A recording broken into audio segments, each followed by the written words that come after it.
안녕하세요. 매일 새로운 사연을 전하는 읽어주는 사연 라디오입니다. 구독과 좋아요, 많은 공유 부탁드립니다. 오늘의 사연 시작하겠습니다.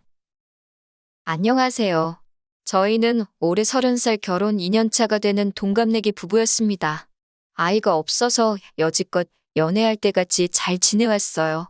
특히나 저희 부부의 특성상 양가 어른들 간섭도 받을 일이 거의 없었기 때문에 신혼생활 분위기를 더 오래 만끽할 수 있었네요.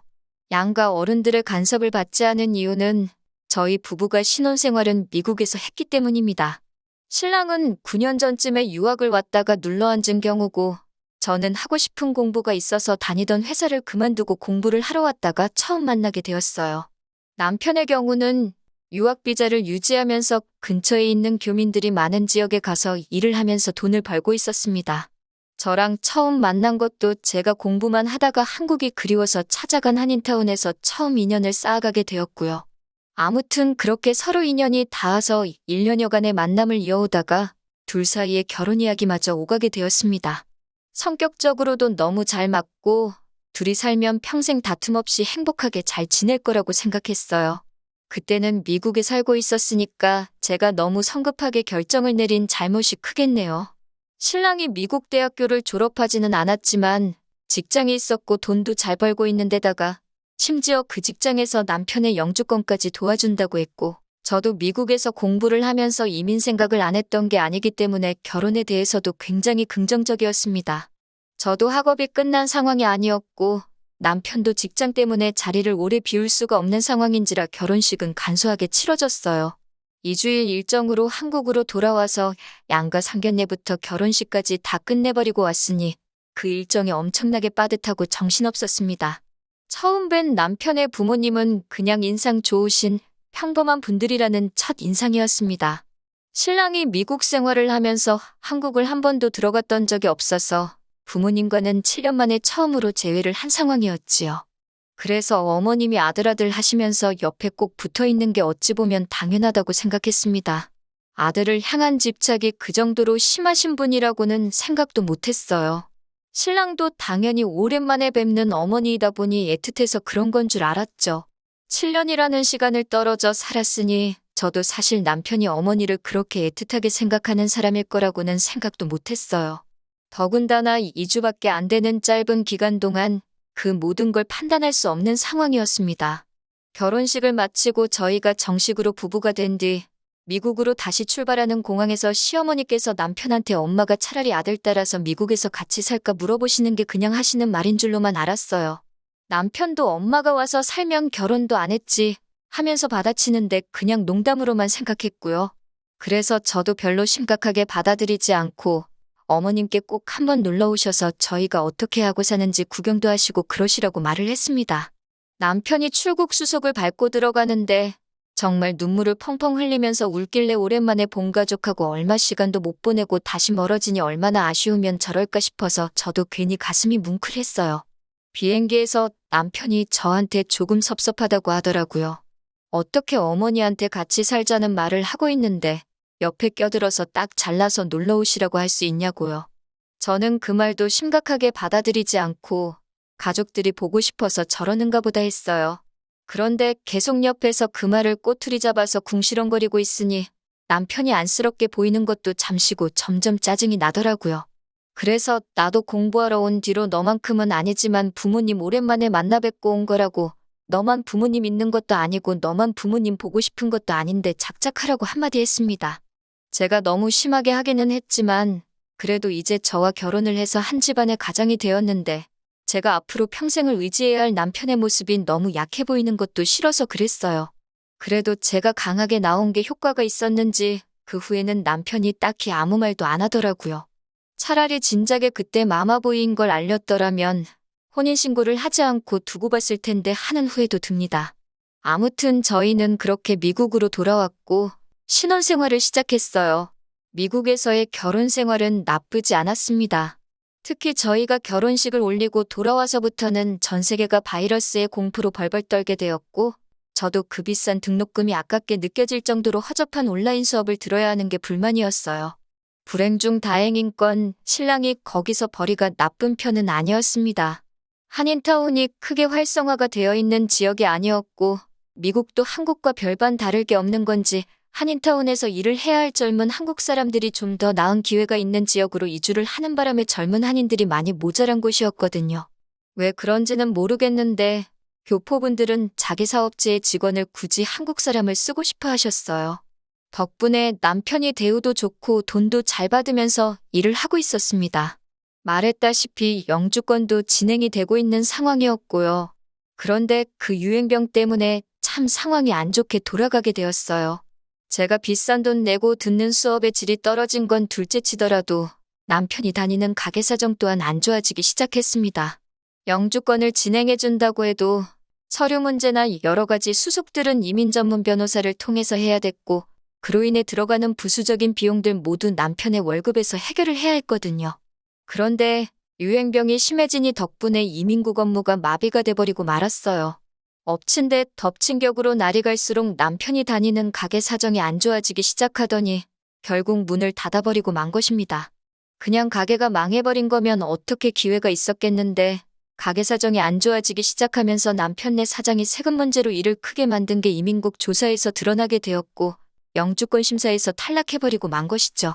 참 억세게도 운이 없던 거예요. 그렇게 하루아침에 미국에 정착하려던 꿈을 접어버리고 저희들은 귀국을 할 수밖에 없었습니다. 뭐 좋은 이야기도 아니니 이민 생활 실패한 건 여기서 그만하도록 하겠습니다. 아무튼 한국에 돌아와서도 정말 정신이 없었어요. 다행히 영주권이 불투명해지면서 결혼하면서 미국에 정착을 위해 가져왔던 자금을 그대로 가져올 수 있었습니다. 정말 불행 중 다행인 건 저희가 결혼식을 올릴 때보다 환율이 조금 올라서 환차로 이득을 볼 수 있었다는 거예요. 그래봤자 2년 사이에 천정부지로 올라버린 집값과 물가를 생각하면 전혀 돈을 번 느낌이 들지는 않았지만 그래도 저희가 한국에서 살 신혼집을 구하는 데는 모자람이 없는 돈이었습니다. 그렇게 저희는 한국으로 돌아가게 되었습니다. 저희가 귀국하고 저희를 가장 반겨준 건 시어머니였습니다. 오매불망 기다리던 아들이 돌아왔으니 그렇게 기쁜 일이 따로 없으셨겠죠. 반겨주신 건 감사하지만 한편으로는 조금 서운하기도 했습니다. 사실 저희가 미국에서 정착하는 걸 목적으로 만나 연애해서 결혼까지 하게 된 건데 결혼 2년 만에 상황이 안 좋아져서 시작도 못 해보고 돌아오는 거나 마찬가지잖아요? 조금만 더 있었으면 오히려 영주권도 나와서 주기적으로 저희가 오며 가며 해도 다시 볼 수 있는 거고 집을 사게 되면 시부모님께서 놀러 오셔도 되는 상황이었잖아요. 당장 다시 만나서 반가운 건 이해는 하지만 무조건 잘 왔다고 하시는 게 이해가 가질 않았습니다. 당시 가장 큰 문제는 그나마 다행스럽게도 제가 미국에서 공부했던 건 다 학력으로 인정을 받아 좋은 조건의 회사에 곧바로 취직을 할 수 있었지만 대학 졸업까지 포기하고 미국 생활 평생을 바쳐 일한 곳이 따지고 보면 그저 동네 구멍가게였던 신랑은 학력도 경력도 인정받을 수 없어서 직장을 찾는 게 하늘의 별따기였습니다. 미국에서 살았다고 무조건 영어를 잘하는 것도 아니어서 영어 선생님 같은 건 꿈도 꿀 수가 없었어요. 그 부분에 대해서 제가 살짝 불만스럽게 말하고 앞으로 어떻게 해야 할지 고민이라고 말했는데 어머님은 무작정 우리 아들은 뭐든지 다 할 수 있다고 중고등학생 때나 해줘도 먹힐까 말까 한 막연한 기대감으로 칭찬을 하고 계시는 겁니다. 거기다가 대고 나를 세울 수가 없으니 그저 한숨만 나올 뿐이었어요. 어머님은 저를 따로 방으로 부르시더니 저보고 제정신이냐며 역정을 내기 시작하셨습니다. 이제 시작하려는 애한테 용기를 주지는 못할 망정 기를 죽이고 있냐고요.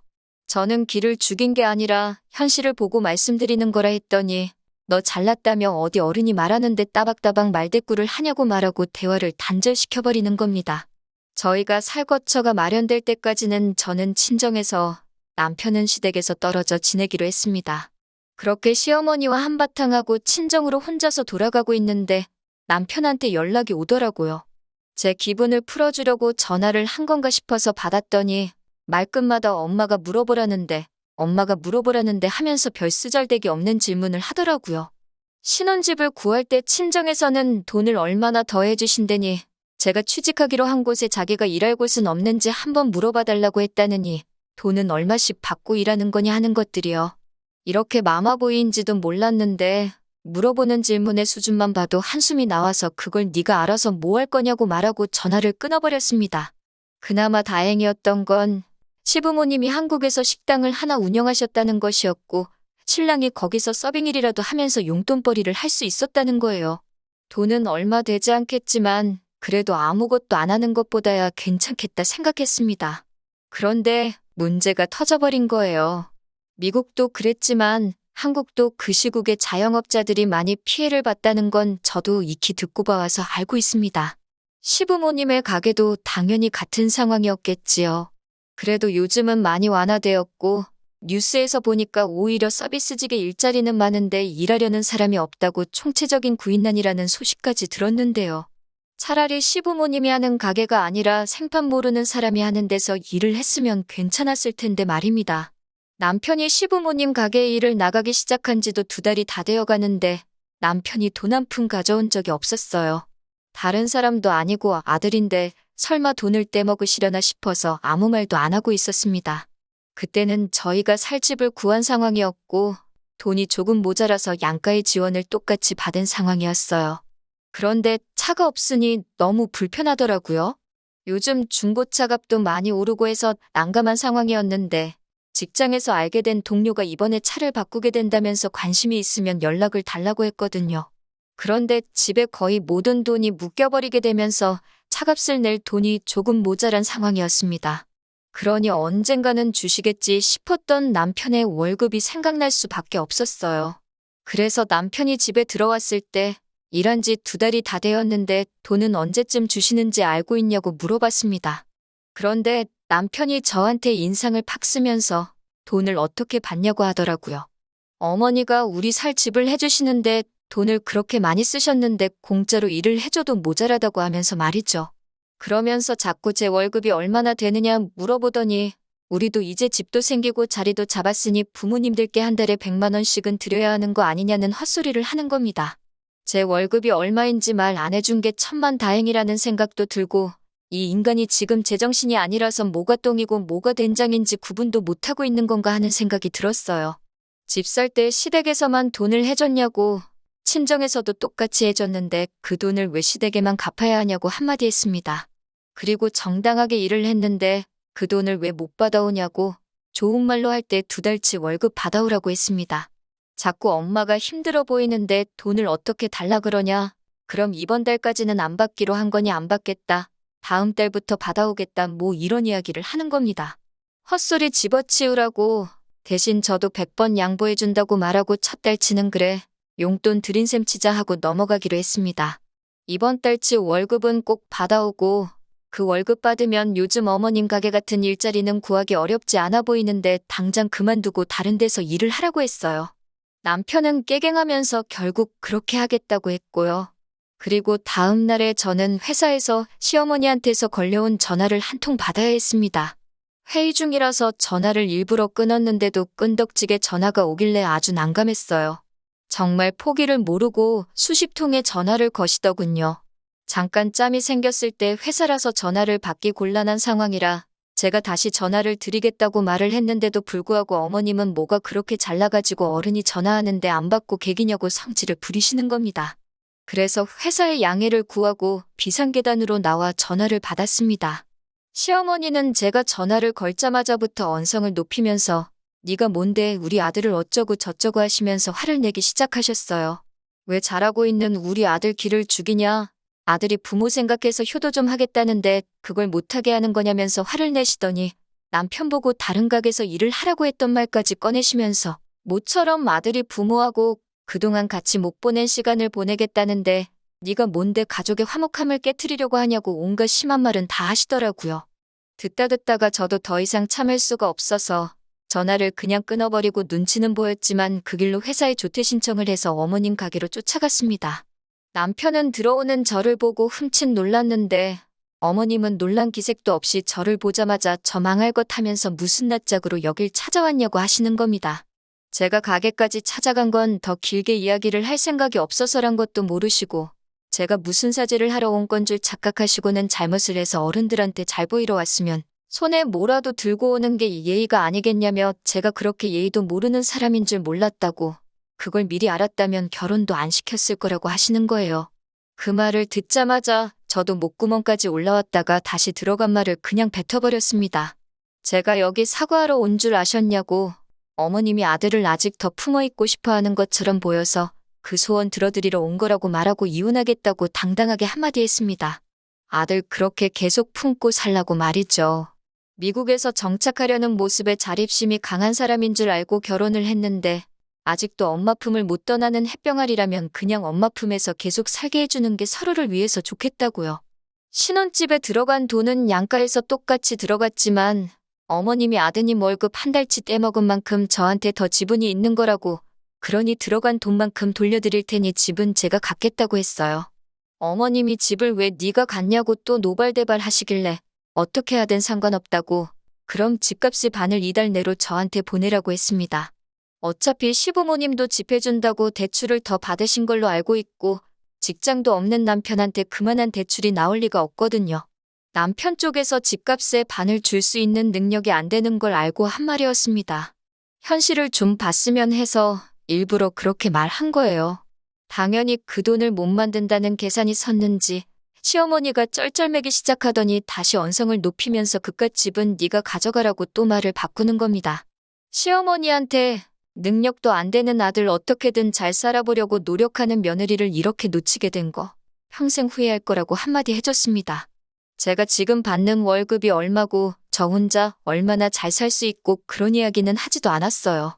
시어머니는 노발대발하며 저건 말하는 꼴 좀 보라며 성질을 내셨고 남편은 옆에서 구경만 하면서 어쩔 줄 몰라 하더라고요. 그 모습을 보니 차라리 더 시간 끌 필요 없이 빠르게 이혼을 결정한 게 잘한 생각이라는 확신이 들었네요. 그 길로 저는 집으로 가서 남편 짐을 집에서 다 빼버렸습니다. 저녁에 돌아온 남편은 집에 들어와서도 아무 말도 없이 제가 빼놓은 짐을 보고 눈치만 보고 있더라고요. 정말 이혼을 결심한 게 100번 잘했다는 생각이 듭니다. 뭘 멀뚱히 보고만 있냐고, 그 짐 들고 니네 엄마 품으로 썩 꺼지라고 하니 말 한마디도 못하고 집으로 짐을 가지고 갔어요. 그렇게 남편을 엄마 품에 반품한 지 일주일도 안 돼서의 일입니다. 또 회의 중인데 전화가 한 통 오더라고요. 시어머니였습니다. 전화를 일부러 끊어버리니 저번과는 다르게 또 전화를 걸지 않았어요. 회의가 끝나고 무슨 일로 전화하신 거냐 다시 전화를 드렸더니 세상 나긋나긋한 목소리로 전화를 받으시더군요.